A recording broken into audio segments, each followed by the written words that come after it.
तो नमस्कार दोस्तों, तो अभी हम पढ़ने जा रहे हैं अल्फा किरण के बारे में, ठीक है? चलिए तो स्टार्ट करें क्लास को।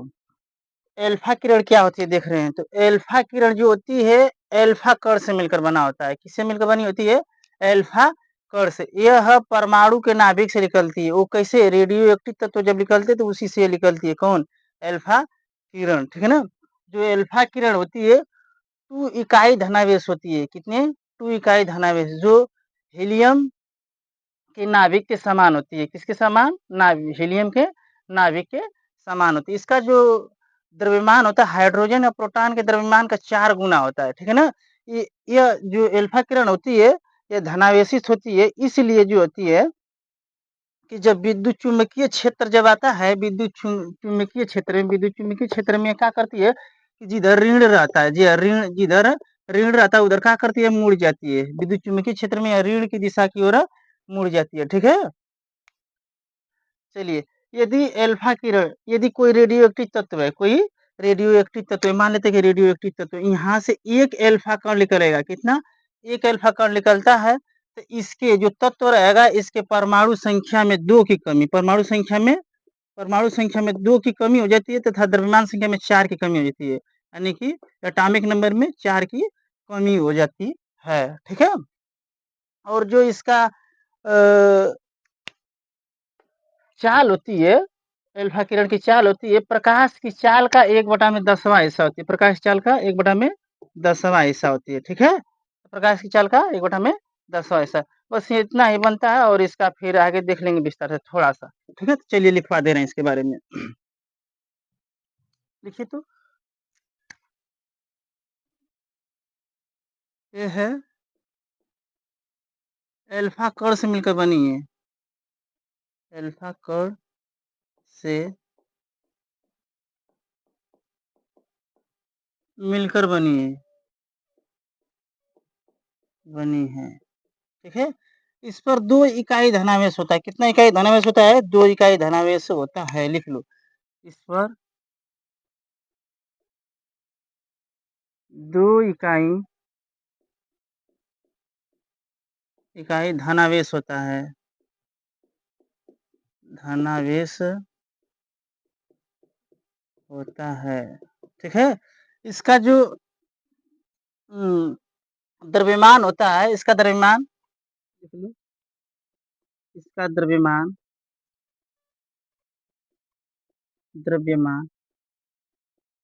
हाइड्रोजन या प्रोटॉन,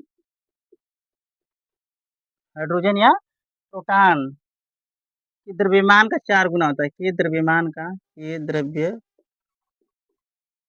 का 4 गुना होता है।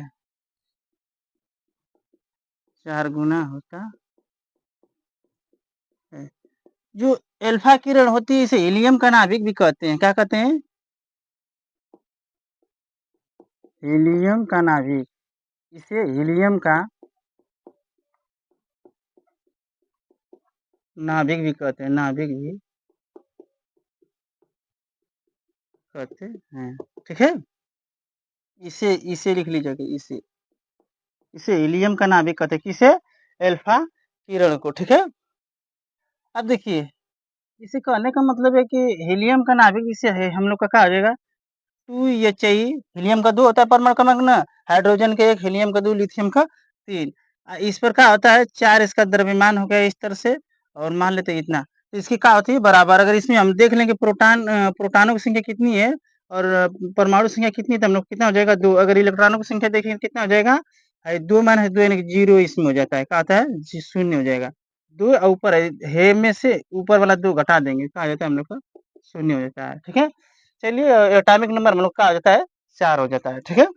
अब देखिए, अब जैसे कि हम बताएं कि इस पर 2 इकाई धनावेश होता है। इस पर 2 इकाई धनावेश होता है।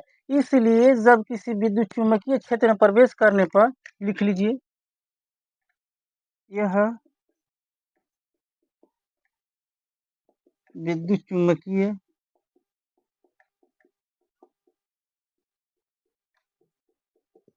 क्षेत्र में प्रवेश करने पर ऋण की ओर मुड़ जाती है। और मुड़ जाती है, मुड़ जाती है, ठीक है। क्यों मुड़ जाती है? क्योंकि प्लस रहती है, तो हम बताएं कि जो प्लस रहेगा माइनस की ओर मुड़ेगा, और जो माइनस रहेगा वो प्लस की ओर, ठीक ना। चलिए उतार लीजिए, फिर आगे हम इसको लिखवा रहे हैं, आगे जो बचा है।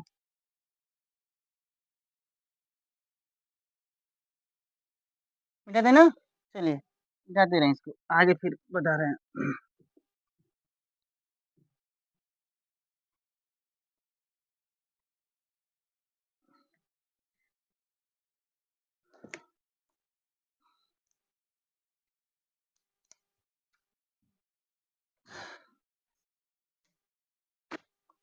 तो चलिए अभी इसका चाल देख ले रहे हैं। तो इसकी चाल जो होती है, प्रकाश के चाल का 1/10वां भाग होती है इसकी चाल। इसकी चाल, प्रकाश की चाल का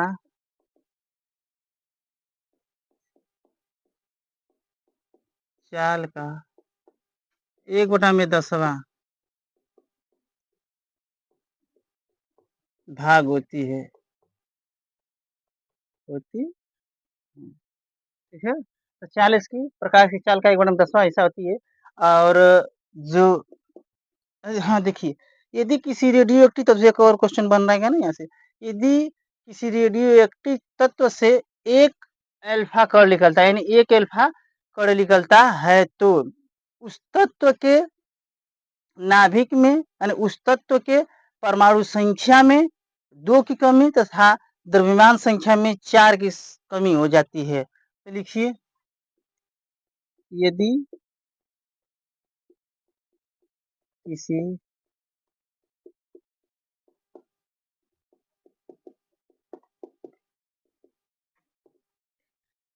रेडियो एक्टिव तत्व के नाभिक से एक अल्फा एक अल्फा कण निकलता है,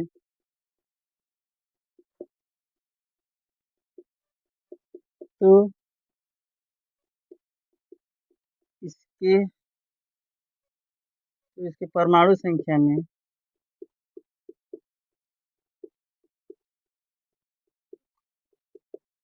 2 की कमी तथा द्रव्यमान संख्या में 4 कमी होती है।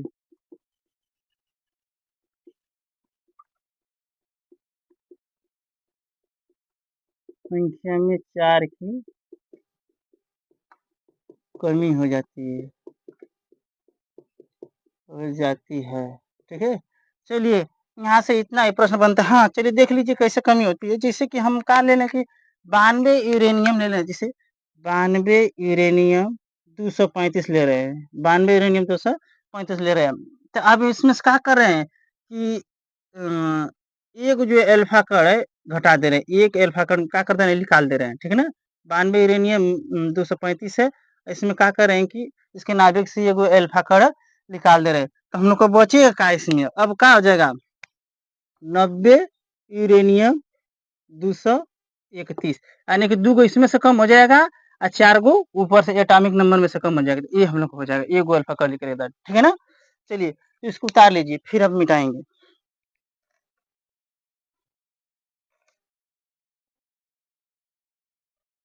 चलिए ठीक है, तो मिटा दे रहे हैं इसको।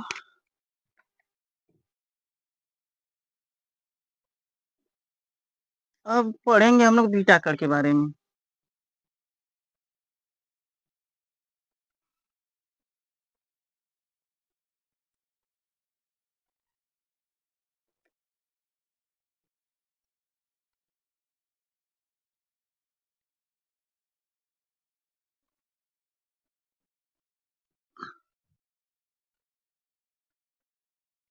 बीटा किरण,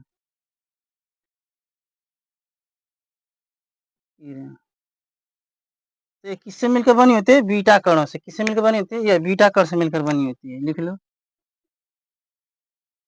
यह बीटा कण से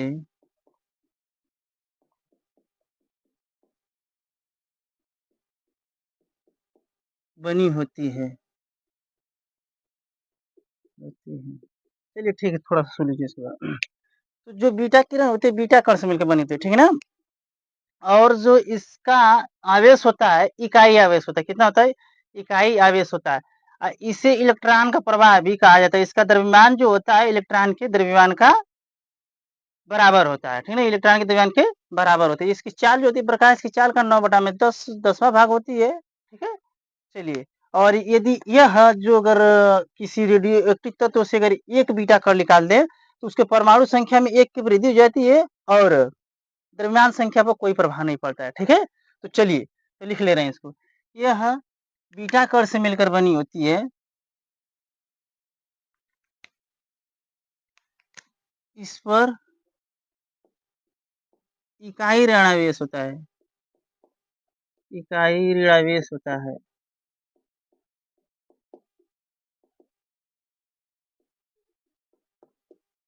होता है। इसका द्रव्यमान इलेक्ट्रॉन के द्रव्यमान के बराबर होता है।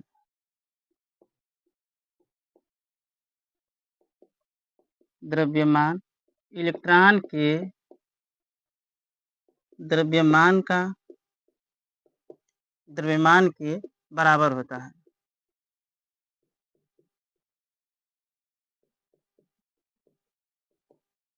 इसे इलेक्ट्रॉन का प्रवाह भी कहा जाता है। क्या कहा जाता है? इसे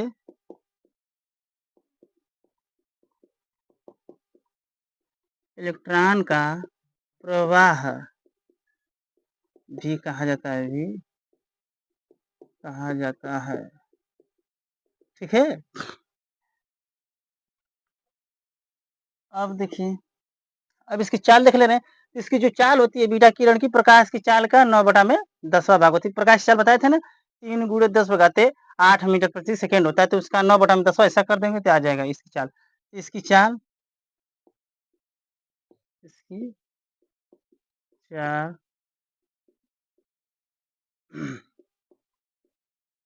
प्रकाश की चाल का 9/10वां हिस्सा होती है, 10वां भाग होती है।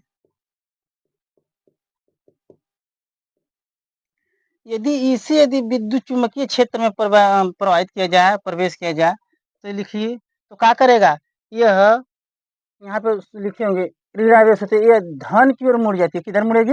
धन की ओर। बताए थे कि प्लस की ओर माइनस जाता है, माइनस की ओर प्लस, दोनों सटते तब, ठीक ना? यह लिख लो, यह विद्युत चुम्बकीय क्षेत्र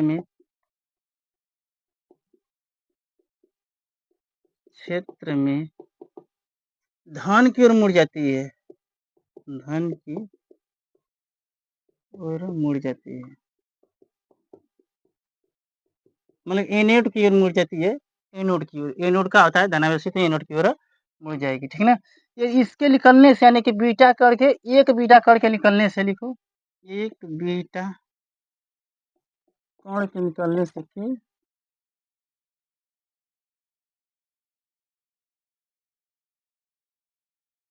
हाँ, यदि मतलब कि किसी परमाणु के नाभिक से यदि एक बीटा कण निकलता है, ठीक है ना? तो पूरा लिख यहाँ विस्तार से कर दे रहे हैं। यदि यदि किसी परमाणु के नाभिक से एक बीटा कण निकलता है, एक बीटा कण निकलता है, तो इसके परमाणु संख्या में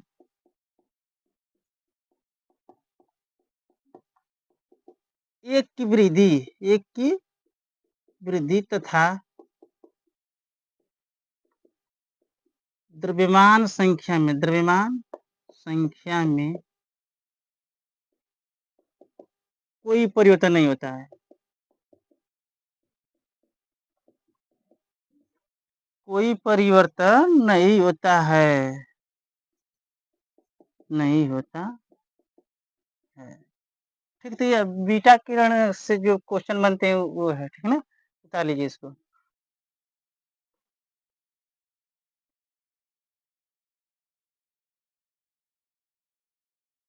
चलिए ठीक है, तो मिटा दे रहे हैं।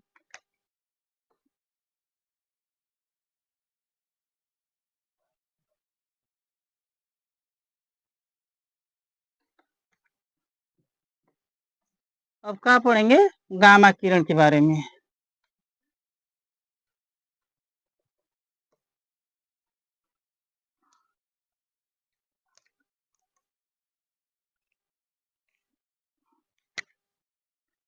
गामा किरण,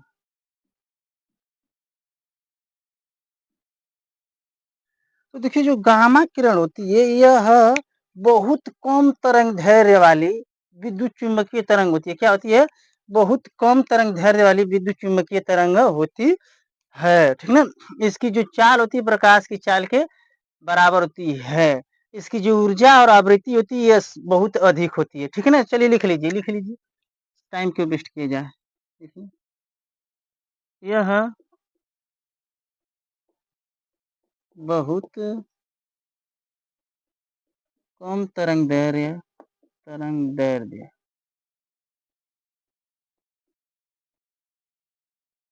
वाली विद्युत चुम्बकीय तरंग है। चुंबकीय तरंग है, ठीक है, तरंग है। इसकी ऊर्जा तथा आवृत्ति अधिक होती है। इसकी ऊर्जा तथा आवृत्ति क्या होती है? आवृत्ति बहुत अधिक होती है।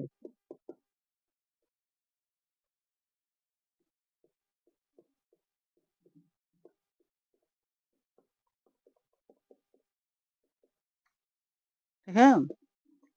जो गामा किरण होती है उदासीन होती है, ठीक है ना। इस पर आवेश नहीं होता है, तो क्या लिखेंगे? यह उदासीन होती है।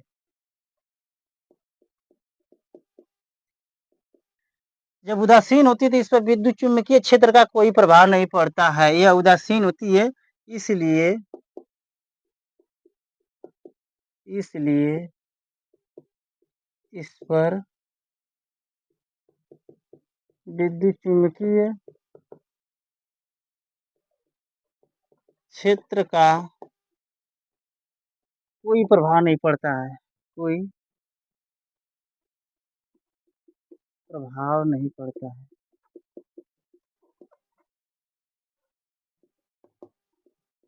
पड़ता है जब इस पर आवेशन नहीं तो पड़ेगा, ठीक है ना प्लस की ओर जाएगा ना माइनस की ओर, सीधे अपना जहाँ जाएगा वो निकल जाएगी। ठीक है, अब इसके बारे में तुलना देखें कैसे निकलेगी, ठीक है ना। इसकी जो चाल होती है लिखो, इसकी चाल, इसकी चाल प्रकाश के चाल के बराबर होती है। प्रकाश के चाल के बराबर होती है। प्रकाश के चाल के बराबर होती है, ठीक है। सभी विद्युत चुम्बकीय तरंगों का जो चाल होती है प्रकाश चाल की क्या होती है? बराबर होती है, ठीक है। अब बताएं कि एक, चलो लिख लो, एक गामा किरण के निकलने से अगर किसी परमाणु के नाभिक से लिखिए, यदि किसी परमाणु के नाभिक से एक गामा कण निकलता है तो इसके परमाणु द्रव्यमान तथा परमाणु संख्या में कोई प्रभाव नहीं पड़ता है। लिखिए,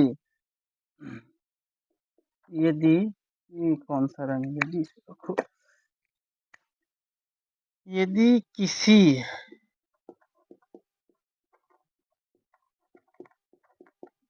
परमाणु के नाभिक से,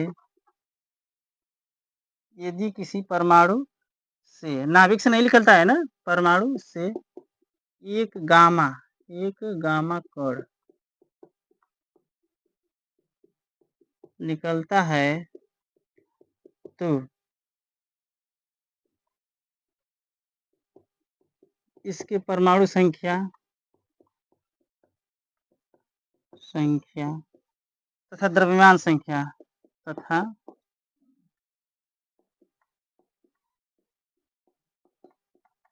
संख्या पर कोई प्रभाव नहीं पड़ता है। संख्या पर कोई प्रभाव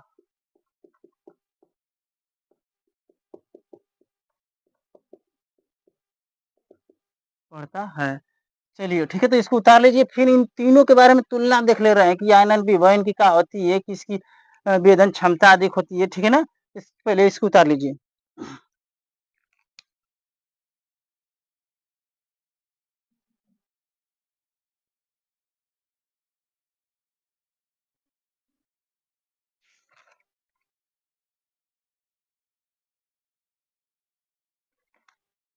हो गया होगा, मिटा दे रहे हैं, ठीक है ना।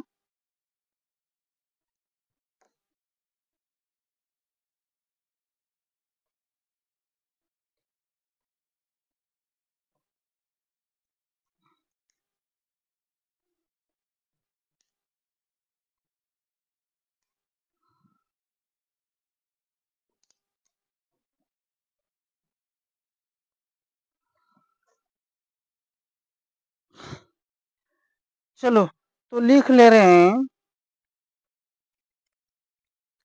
अल्फा, बीटा एवं गामा किरणों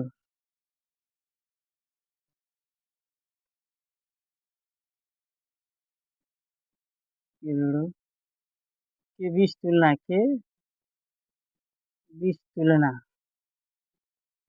तुलना कर ले रहे हैं, ठीक है ना। इन तीनों के बीच में तुलना कर ले रहे हैं कि आयनन विभव, आयनन विभव,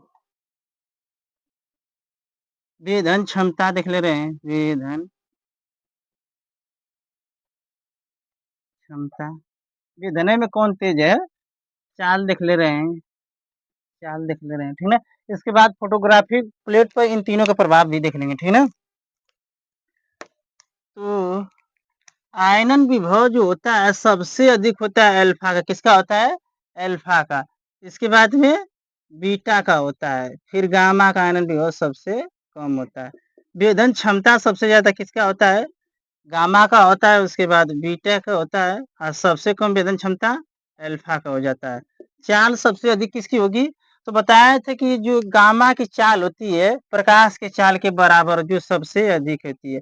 इसकी जो बीटा की चाल होती है प्रकाश की चाल का 9/10वां हिस्सा होती है, इसलिए दूसरे स्थान पर कौन आ जाएगा, बीटा। और जो इसकी चाल होती है अल्फा की, तो प्रकाश की चाल का सिर्फ 1/10वां हिस्सा ही होती है। तो क्या आ जाएगा, तीसरा नंबर पर कौन आ जाएगा, अल्फा, ठीक है। तो इसको उतार लीजिए, इन तीनों के बारे में तुलना देख ले रहे हैं अभी। हाँ, अगर विचलन देखा जाए तो सबसे विचलन किसका होगा अधिक, विचलन देख ले रहे हैं, विचलन, तो विचलन देखिए बीटा का जो होता है सबसे अधिक होता है, अल्फा का इससे कम होता है। और इसका विचलन गामा का विचलन एकदम नहीं होता, क्योंकि ये उदासीन है, इसलिए फोटोग्राफिक प्लेट पर इसका कोई प्रभाव नहीं पड़ता है, ठीक है। चलिए उतार लीजिए, गामा पर लिख लीजिए, गामा पर कोई प्रभाव नहीं पड़ता है, ठीक है ना। यहाँ पे लिख दे रहे हो, गामा का कोई विचलन नहीं होता है, कोई विचलन नहीं होता,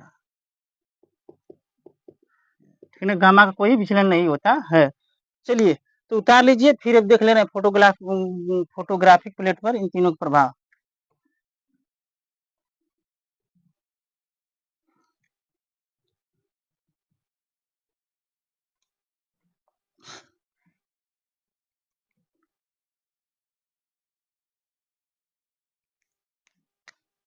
लिखो, फोटोग्राफी प्लेट पर अल्फा, बीटा एवं गामा किरणों का प्रभाव, ठीक है, देख ले रहे हैं। चलिए तो हम ले रहे हैं, देखिए कि यहाँ पे एक है फोटोग्राफिक प्लेट लगा दे रहे हैं, क्या फोटोग्राफिक प्लेट है, ठीक है। मान लो क्या है, फोटोग्राफिक प्लेट। इसके नीचे एक हम लोग रख दे रहे हैं, कौन सा, कोई रेडियो एक्टिव तत्व रख दे रहे हैं, कहा एक मान ले रहे हैं कि रेडियो एक्टिव तत्व है,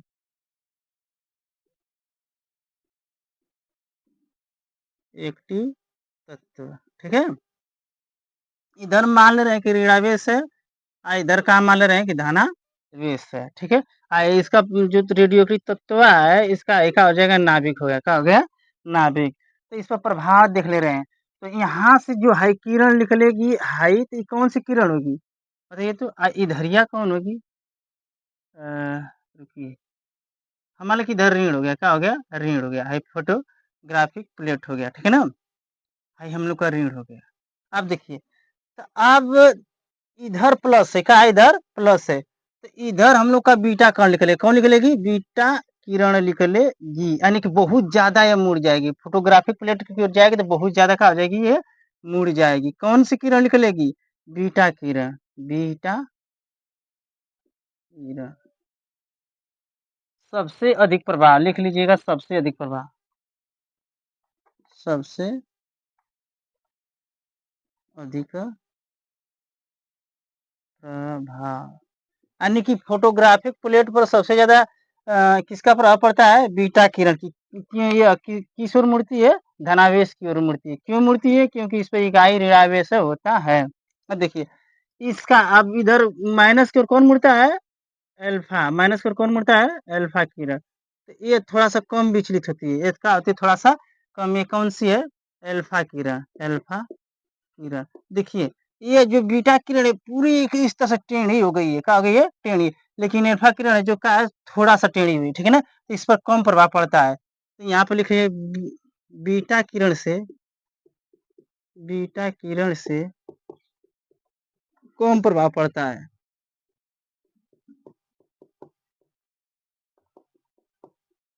यानी कि अल्फा किरण पर भी प्रभाव पड़ता है फोटोग्राफिक प्लेट पर, लेकिन बीटा से कम। एक हम लोग का बता रहे हैं फोटोग्राफिक प्लेट, फोटोग्राफी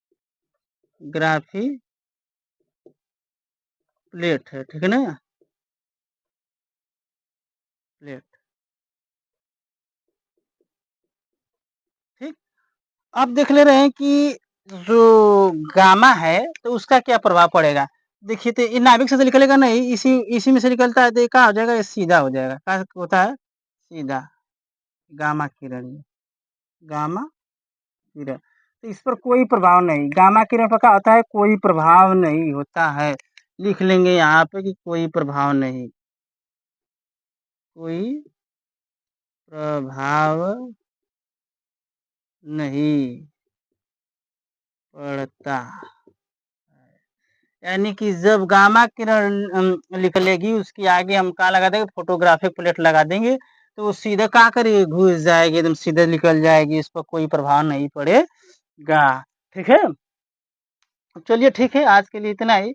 यदि ये जानकारी आप लोग को अच्छी लगी हो तो चैनल को सब्सक्राइब कर दीजिएगा और शेयर भी कर दीजिएगा, ठीक है ना, वीडियो को। चलिए, धन्यवाद।